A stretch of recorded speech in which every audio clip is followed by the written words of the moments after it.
Coming up next on This Week in Torrance, commuters are getting closer to a continuous ride down Del Amo Boulevard. We'll bring you an update on the road extension project. And drivers who hate to fill up may want to consider plugging in. We'll introduce you to a Torrance resident who's riding the current of electric cars. Then it's a mysterious condition that can be fatal to newborns. We'll give you important information on shaken baby syndrome.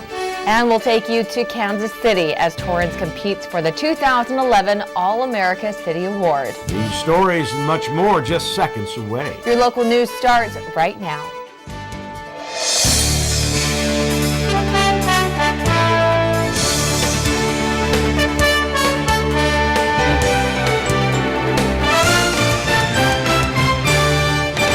Hello everyone and welcome to This Week in Torrance. I'm Jin Chun. And I'm Ben McCain. Thanks for joining us. Here are your top stories. The 36th District has a new Congresswoman. After the July 12th special election, Janice Hahn will take the seat that Jane Harmon vacated in February. Now, Hahn beat opponent Craig Huey in what was a surprisingly close race. Her 9% lead is considered underwhelming in a district where Democrats have an 18-point registration advantage. First-time candidate Huey spent almost $900,000 of his own money for his campaign, while Hahn raised more than $1 million for hers. And this was the first time California used the top two primary system. With the new system, the top two primary vote getters, regardless of party, move on to a second round if no one wins a majority. Now here are some highlights from the most recent City Council meeting. Those cheers you're hearing are from the 2011 All-America City Award delegation. Although the award eluded the city this year, city employees, community leaders, and the 45-member delegation were recognized by council for their efforts. Mayor Scotto and council personally thanked Assistant City Manager Mary Giordano for her organizational prowess and dedication to the project. And Kristen Matsuda was recognized for leading the committee from its inception to the presentation in Kansas City last month. She spoke of her newfound understanding of civic projects as a result of her participation. Matsuda was a volunteer on the project, dedicating countless hours working over several months. For her hard work, Matsuda received the mayor's coin, an honor not often given. And the younger members of the delegation, the Torrance Sister City Exchange students, read a poem recounting the fun and challenges of the All-America City Award competition. The TSCA students are not able to go to Kashiwa this year, but instead they attended the All-America City Award presentation in Kansas City. The city also accepted a $25,000 donation from American Honda. The donation will be appropriated by the Centennial Committee for their upcoming events. And later in the show, we'll bring you part one of the city's journey to the All-America City Award presentation. Torrance is helping to make Western Avenue more beautiful for commuters and visitors. The median that runs along Western Avenue between 190th and Carson Streets will soon look different. Some parts of that stretch will receive river rock paving, trees, and decorative fencing. They will also get entry signs welcoming drivers to the city.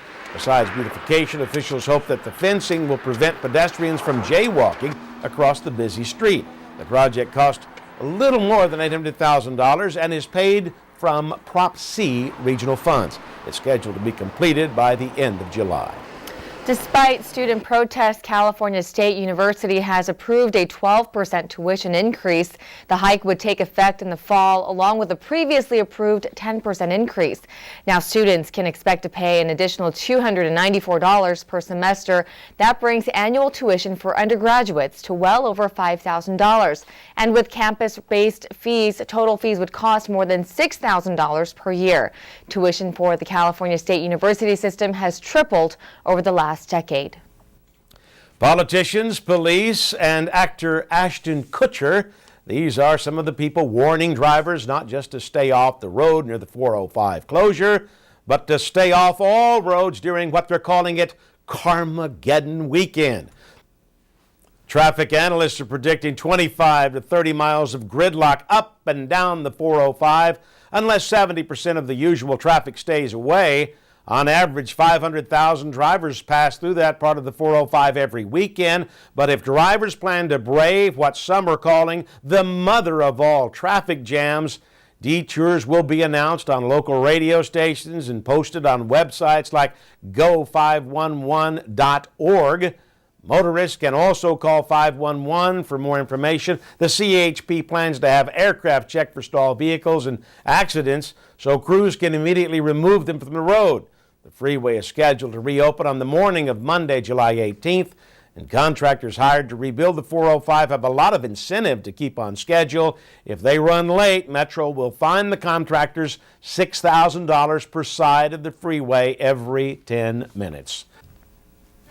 Jen, Carmageddon, the best advice is just stay home. Like you said, clean out your drawers, organize your socks. That's right. Clean out the garage. Up next on This Week in Torrance, we'll tell you how more road work will improve commuting and public safety. And we'll give you important information on a deadly syndrome that affects infants. Those details are coming up after the break. Across America, service learning is helping students improve their grades and their communities by connecting the classroom with community service. Working together, students solve real problems, build new skills, and apply their knowledge in a whole new way. Inside the classroom and out, service learning opens new doors and brings learning to life. Get your school involved. Visit learnandserve.gov to find out how.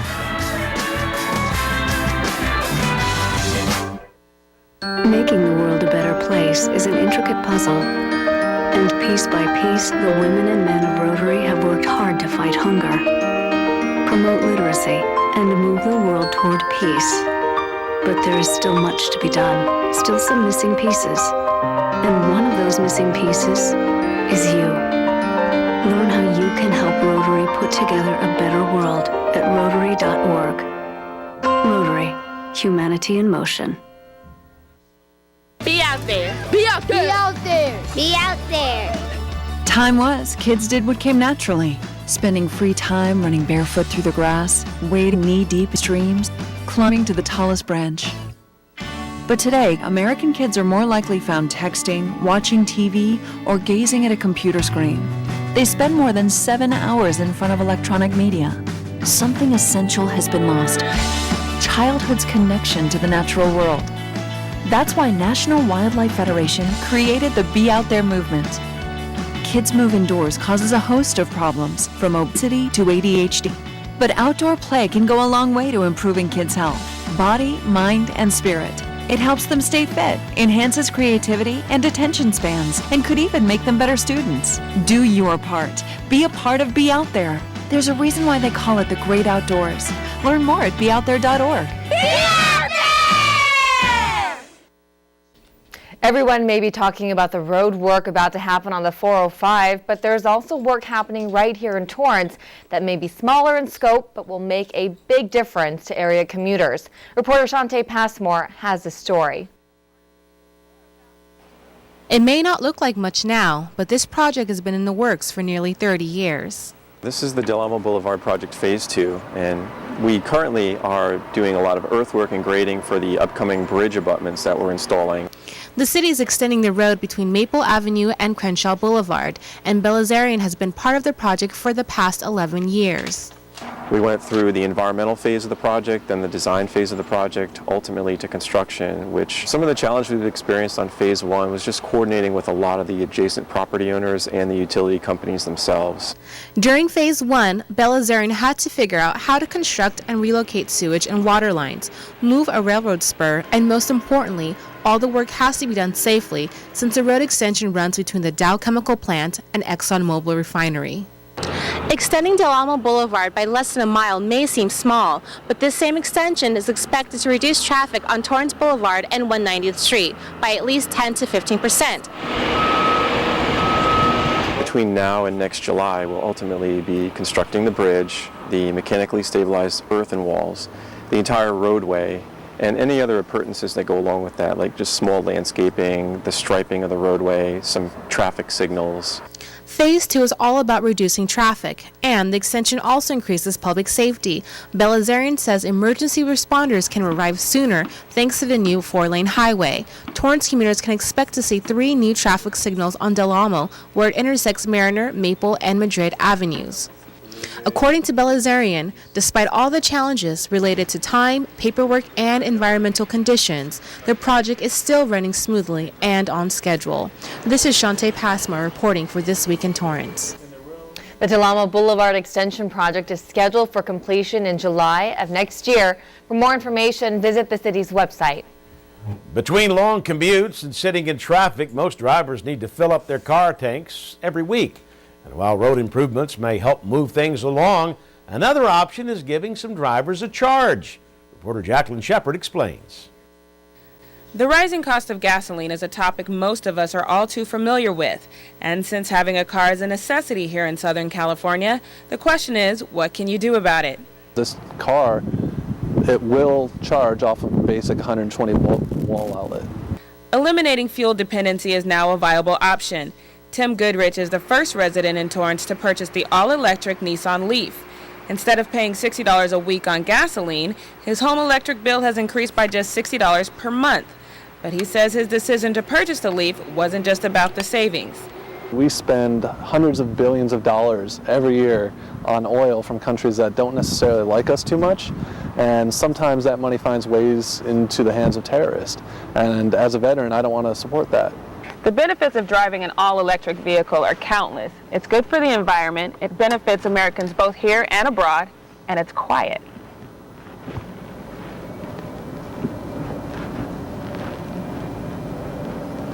And buying an all-electric vehicle is a realistic option. According to the National Automobile Dealers Association, the average cost of a car sold in the U.S. is $28,000. The average cost of the Leaf is $32,000.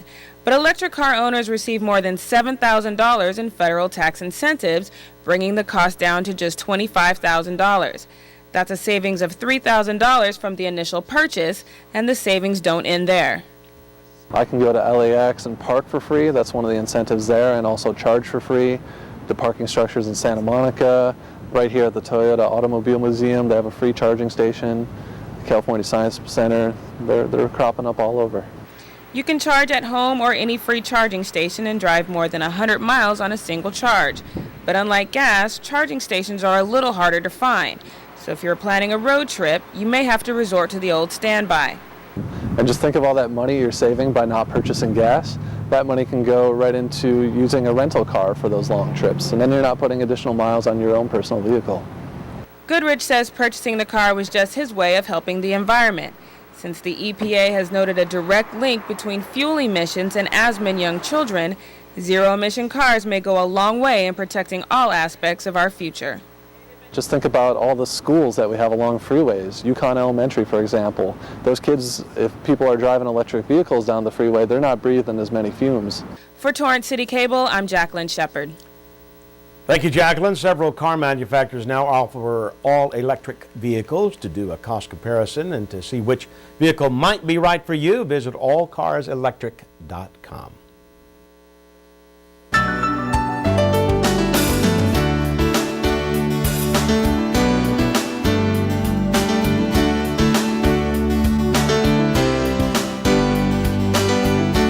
A simple class project for some adult students grew into a special cause for the community. Reporter Shantae Passmore tells us how changes to a food drive made members of Leadership Torrance proud. When making food donations, most people think of doing so during the holidays, but One Torrance program is showing how there's still a real need for food donations throughout the year. Rebecca Poirier is the deputy city clerk, but she's also a leader, along with 19 other students under the Leadership Torrance program. This year's class is graduating later this month, but before they do, they must participate in a class project. One of the main objectives of the project was it had to benefit the Torrance community. After a visit to the volunteer center of the South Bay, a food drive was born. And it was brought up that there was a real need during the summertime for a food drive. The school programs that are in place to help children are not there. They're not in school in the summertime for the most part. Leadership Torrance took a two-pronged approach to the drive. Our team had researched virtual food drive and the traditional food drive, and we decided to do both so that we could get a better chance of having donations. For the traditional drive, they increased their chances for donations by strategically choosing 3 drop-off locations. One is at the Chamber of Commerce, one is at the Ralph's located on Madrona and Sepulveda Boulevard, and one is at the Torrance Marriott. Leadership Torrance accepts all kinds of food donations, but their primary need is peanut butter, canned goods, and pasta. And donating online gives patrons another option. For every $1 donated to the LA Food Bank, 4 meals are provided to those in need. Go to Donate Foods, get involved. You can click on Virtual Food Drive, and on the left it'll say Find a Food Drive Participant. You click on that, and you can look for Leadership Torrance by clicking on the L. For Poirier, the food drive has reached more than just those in need. The food drive enabled me to learn how to research and contact other community organizations and ask for what we needed, as well as learning to partner and team with members of the local community and become a leader with them, co-leaders with them. I'm Shantae Passmore reporting for This Week in Torrance. If you'd like to learn more about how you can get involved, call 310-618-2872.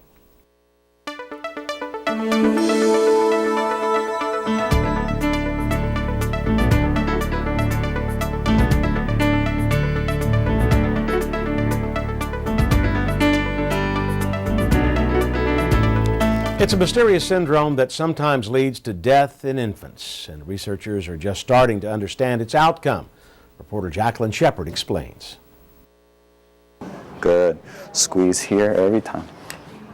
School is out for summer, but Trevor Bice is still hard at work making sure he's ready to play football and basketball next season. My main thing is I want to give him every opportunity. You know, he's young, he's active, and the last thing any kid wants to do is stop. Trevor's training is not what you would expect. An injury to his spine causes him to endure constant pain and increases the chances of new injury.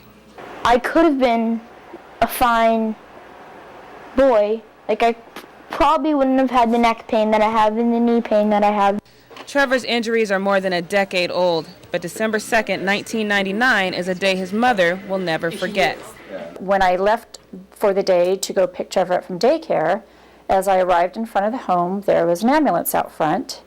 And as I was approaching the porch, with great worry, I heard, "Oh, there she is now." So I was immediately alarmed that, something had happened to my son.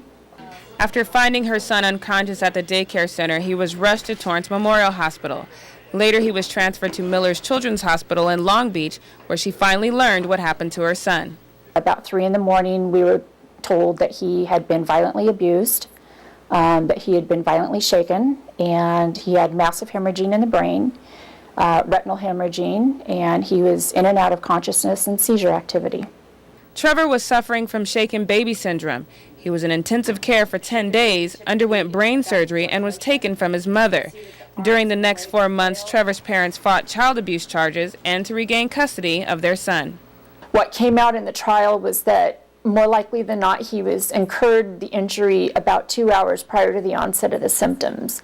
So almost with a medical certainty, but not 100%, we're able to determine that the cause of the injury, the shaken baby, occurred while in the care of the daycare provider. The charges were eventually dropped, but Trevor's recovery was just beginning. When it comes to shaken baby syndrome, not only is the brain shaken up, but the electrical activity in the brain is also shaken, and that is indelible throughout the years. And so it will have symptoms like extreme anxiety, post-traumatic stress, difficulty sleeping. Once a week, wires connect Trevor to his home laptop while his doctor monitors his brain activity remotely. Once it is able to identify where he has, let's say, too much alpha because of the anxiety or too much theta because of the sleep deprivation, it will feed that information back to the brain, not through the wires, but through the auditory system. So he'll be listening to music, and he will hear in the music a series of skips, scratches, and pauses. And they're not random, they're in a particular sequence. And to him it sounds like a scratched up CD, but to his brain catches on very quickly that this is a direct feedback from how it's been firing just an instant before. And the brain is so self-intelligent that it will take that information and literally rebalance itself. And it seems to be working. Trevor was once taking 5 prescriptions for anxiety and sleep deprivation. His treatment is almost complete, and he's free of the medication. leaving him more time to focus on his mission of sharing his story. I'm reaching out to all the other people that, shaken babies that are more injured and have been more affected by it. So, and I'm reaching out to the people who don't know about it and to make sure don't do this. They don't really understand it, so it's really hard for me to reach out the word to young people, but that's basically what I need to reach out to, because a lot of people are like 12 or 13 and babysitting. So, and that's one of the big levels of how it can happen. It's been 11 years since Trevor was violently shaken. Since then, he's met countless other children who face the same trauma, and he says they remind him how lucky he really is. They are in a wheelchair, have to eat through a tube and drink through a tube that goes in their stomach and everything. But there was only one other person that was like me, but he was 4. It's one of those things where I just feel like God made me lucky one of the few. Trevor will undergo some level of therapy well into adulthood, but he's thankful that his treatment allows him to have some fun just being a kid. For Torrance City Cable, I'm Jacqueline Shepard. Thank you, Jacqueline. And next week we'll have more on the signs and dangers of shaken baby syndrome. Coming up, we'll tell you how to register for what's sure to be a memorable centennial event. When a village in India needs drinking water, whose hands are bringing it to them? 3.3. When a classroom in Nicaragua needs lights to facilitate education, whose tools make it work? When a village in Kenya needs food, whose efforts bring it to the people? Engineers Without Borders USA answers the call with more than 225 university and professional chapters from a wide spectrum of disciplines. EWB USA reaches out to partner with developing communities throughout the world to solve many challenges that they face. With more than 400 sustainable engineering projects in more than 45 countries, our organization is changing the world. If you would like to find out more about how you, too, can change the world, visit www.ewb-usa.org and click Get Involved. Engineers Without Borders USA. Building a better world, one community at a time. 80. 30. 50. Every mile brings us closer. 64. Every mile in a city near you. 75. Help us stop diabetes. 100. Join the Tour de Cure. 60. Register to ride. 36. Or sponsor a rider. 50. Call 1-888-DIABETES or visit us online at diabetes.org/tour. How many miles will you ride? 25. Did you buy the flashlight and the batteries? Yes. Did you make sure we're not missing anything in the first aid kit? Yup. Did you go through the plan with the kids again? Yes. The more you prepare today, the more you'll be able to reduce the devastating effects of a tornado, an earthquake, a power outage, or any other disaster. Get a kit, make a plan, be informed. Visit ready.gov. Here's a way to light up the Torrance Centennial. On Sunday, November 6th, an official Centennial photograph will be taken from the Goodyear blimp. The aerial shot at Wilson Park will feature participants holding Pelican flashlights and spelling out Torrance 1912 to 2012. If you'd like to be part of this Lights, Camera, Action event, you must register, and there are 3 easy ways to do so. Register online at torrancecentennial.org and click on events. You can also mail in your registration. Just download the form at torrancecentennial.org and mail it to the community services address on the website. And if you'd rather do things face-to-face, you can walk into the West Annex of City Hall and register. The cost to participate is just $5, and you get to keep the commemorative flashlight. Once again, for all information regarding Lights, Camera, Action, go to torrancecentennial.org. And if you're going to be staying in Torrance during Carmageddon weekend, there are some hotel deals that you can take advantage of. The Torrance Ramada has king bed rooms available for a special $68 plus tax rate per night. You must book both Friday, June 15th, and Saturday, June 16th, to get this deal. Call 877-872-6232 for reservations. And Staybridge Suites is offering a weekend rate of $119 plus tax per night for a one-bedroom suite. Again, this rate is for the nights of July 15th and 16th. A one-bedroom suite can accommodate up to 4 people and includes a free breakfast buffet for up to 4 guests. They are also offering free DVD rentals, free self-serve laundry facilities, and free parking. Space is limited as they are expecting a sellout for the weekend. Visit StaybridgeSuites.com and click on Torrance or call 800-238-8000 for reservations. And finally, each year, the All-America City Award is given to 10 communities for outstanding civic accomplishments. To win, each city must demonstrate innovation, inclusiveness, and civic engagement. And in the spirit of collaboration, they must also describe how they successfully addressed pressing challenges. But this doesn't mean just filling out a form. Competing for the award means tooting your own community horn in an active presentation. And that's just what Torrance did when they arrived in Kansas City last month to present our All-America City to the National Civic League. Reporter Alexa Sita has the first in this 2-part series. Kansas City on a hot June day. As the memorabilia says, the city is the heart of America. The All-America City delegation arrives from Torrance on June 14th, and once they claim their bags, they're ready to get to the hotel and rest up for a busy 48 hours. KC, as it's called by locals, was definitely the right location for the All-America City Award. It's home to Baseball Hall of Famer George Brett and the Kansas City Royals. It's also home to the most privately funded fountains in the world, making it the City of Fountains. And with a population of nearly 500,000, Kansas City is considered the geographic center of the U.S., a place for all Americans to gather. You do what you think you need to do so that you feel ready to go. That was the message that award organizers gave during an orientation. Finalists learned what they should do right up until their actual presentations.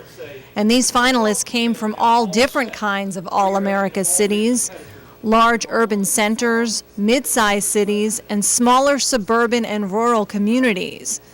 But they all had something in common, a hope that their hometown would win the coveted award.